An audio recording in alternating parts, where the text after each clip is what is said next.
Hello, my name's Michael Conneely and this video is about the eclipse of the 2nd of July 2019.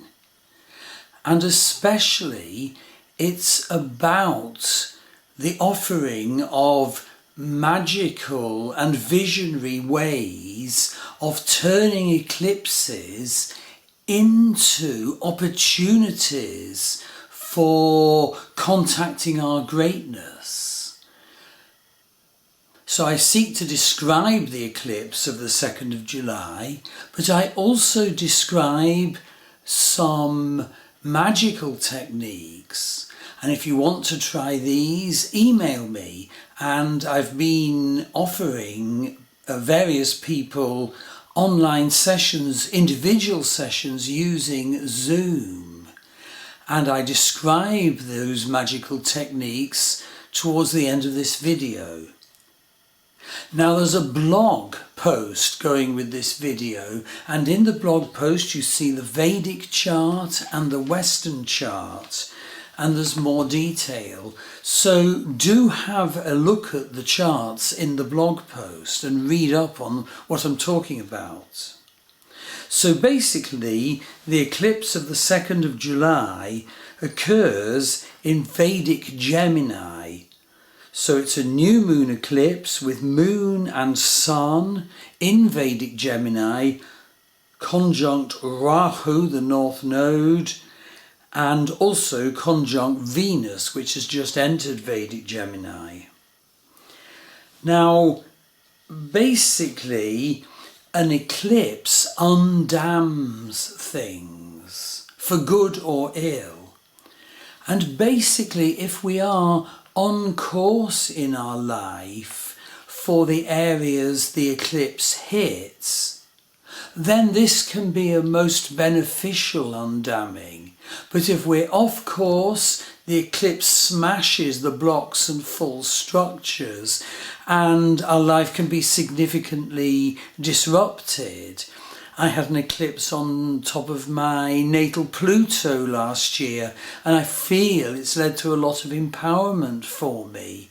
So eclipses can go either way, and that's why I'm talking of using vision and magical work to get the best out of the eclipse undamming energy. So with this eclipse being in Vedic Gemini, as you'll see from the chart in the accompanying blog post, it's opposite the great Saturn-Ketu-Pluto conjunction in Vedic Sagittarius. And that is a tremendous force. Saturn, Ketu, Pluto haven't been in Vedic Sagittarius since sort of 1517. As I've said in other posts, when Martin Luther smashed the Catholic Church in Northern Europe and brought in the Reformation. So it is an energy of reformation, and the eclipse just opposite it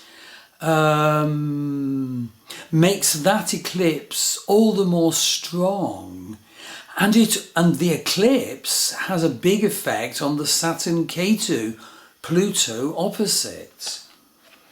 So what you need to do is work out what is Saturn Ketu doing in your life just now. Saturn and Ketu are retrograding side by side in the same degree until November. And so basically Saturn calls us to get onto our life course, and we suffer if we're not on it. But Ketu, the south node, is violent and destructive, but for spiritual purposes. And Ketu attacks any false manifestations of Saturn in our life, ripping down the prison walls we build around our definition of who we are or what life's about. And if we resist Ketu, he gets angry. And so the point I'm making is that this eclipse on the 2nd of July is like a dam burst, accelerating and bringing to a peak the Saturn Ketu Pluto conjunction opposite. And so, like all eclipses, it can go two ways. It's up to you. And it depends on the level of your perception of the issues in your life. Now, recently, I did do a video and blog on how do you work out what part of your life will be affected by an eclipse. And basically, it depends on the house in your chart that the eclipse falls in.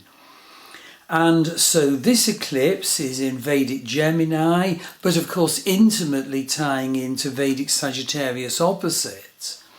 And so you need to look at what house that is in your particular Vedic chart. And certainly, just to give you an example, in my life, the Saturn Ketu Pluto conjunction is in my 6th house of health, healing and right living. And certainly since Saturn Ketu went into Vedic Sagittarius, into my 6th house, I've had a sort of health crisis. Basically, I was, working far too long hours on my computer, ignoring warning signs. And so a couple of health conditions suddenly manifested. But the gift now is that I am finding healing and sorting my life out as a result. There's a wonderful healer community here in Sligo in the beautiful west of Ireland. And so I'm receiving healing modalities from a couple of those. And I'm putting my life more into rhythm. So instead of just sitting at my computer, I'm balancing it by working outside in our garden and building the extension to our house.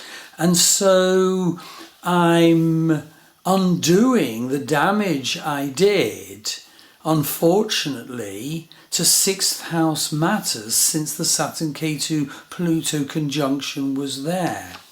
And I'm just giving this as an example to you so that you can look where in your chart Vedic Sagittarius and Vedic Gemini are.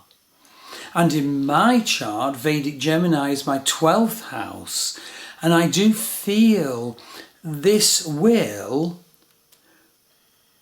firstly undam me bringing in needed healing work, but secondly it will also undam 12th house matters, which in my case will major feature spirituality and intuition, and working with those areas of life. So have a look what houses in your chart Sagittarius and Gemini are, and certainly have a reading from me about the July astrology and this eclipse, and indeed the eclipse of the 16th of July is in the same sign axis as well, double whammy. So turn these eclipses, which unlock the huge reformation power of Saturn Ketu Pluto, into an opportunity into your life. And also contact me if you want a session online, face-to-face, using Zoom, bringing in appropriate magical, visionary, journeying work to make the transformation.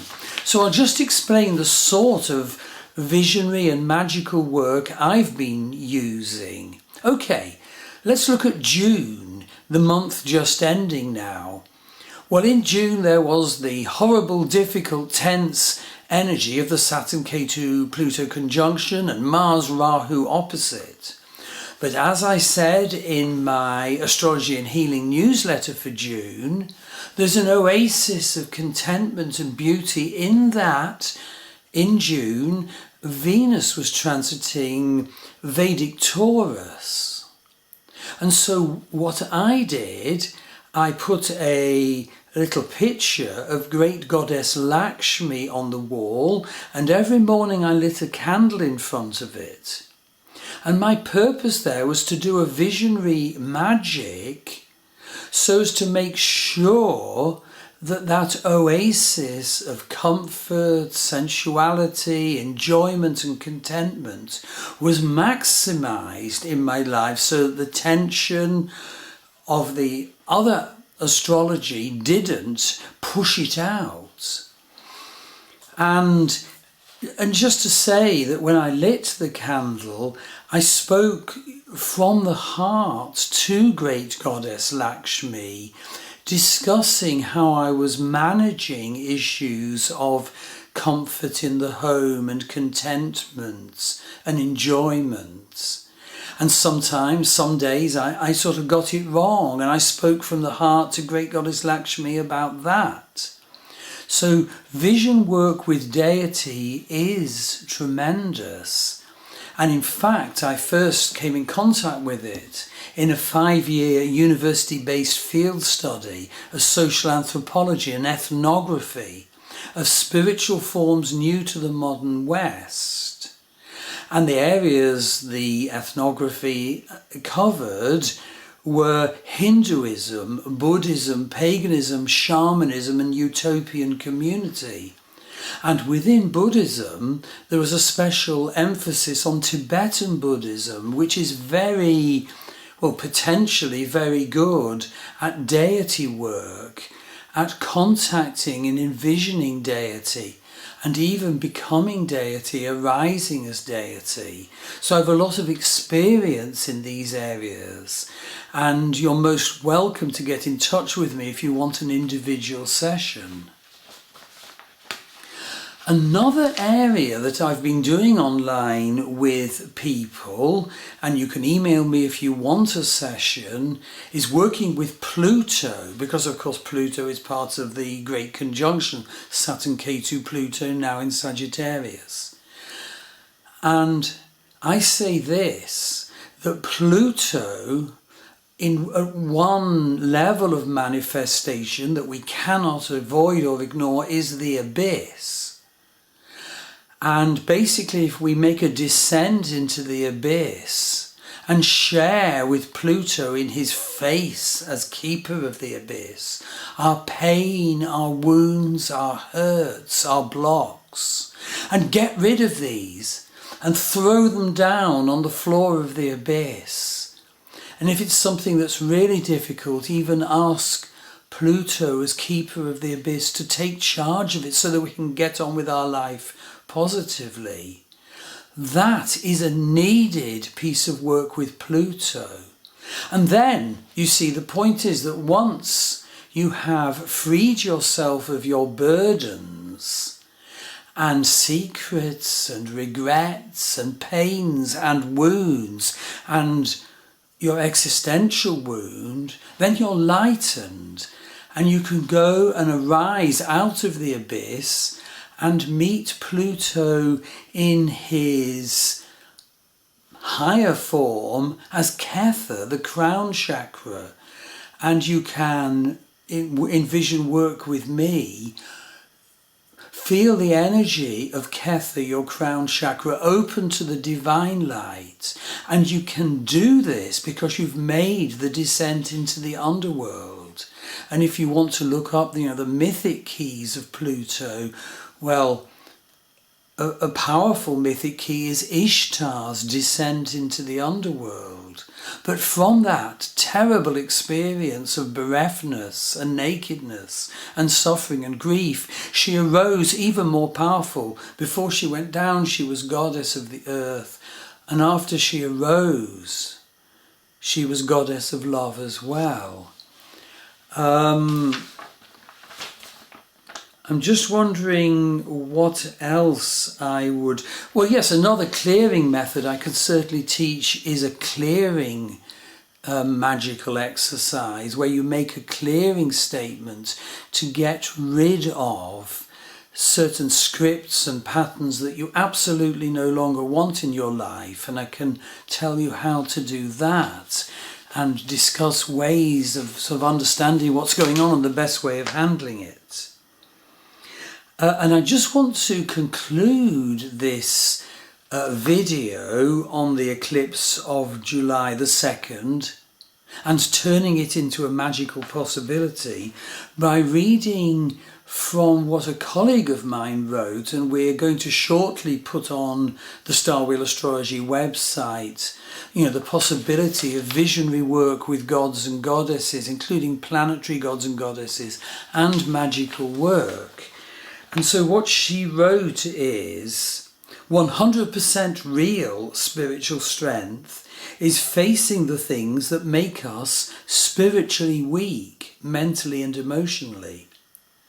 Addressing them fully, how those weaknesses got there, what events, right down to the moment it occurred in our past or in our past life, that made that flaw into us, accepting that they occurred, feeling that pain once again, working through it mentally and emotionally, and then allowing ourselves to heal and letting it go. The pain happened, and it happened for the purpose of serving us to get to a destination, a goal we decided on before birth. But in this approach, now we are healed and ready to live without it. We don't need that anymore because now we know how to manage ourselves without it. That is the real spiritual strength. The problem with humans is that they want the easy answer. So I hope this video about the 2nd of July eclipse and magical possibilities has been useful. Do look at the blog to see more, and email me if you want to do a face-to-face individual session of magical transformation, or indeed go to my Star Wheel Astrology website and buy a reading. Thank you.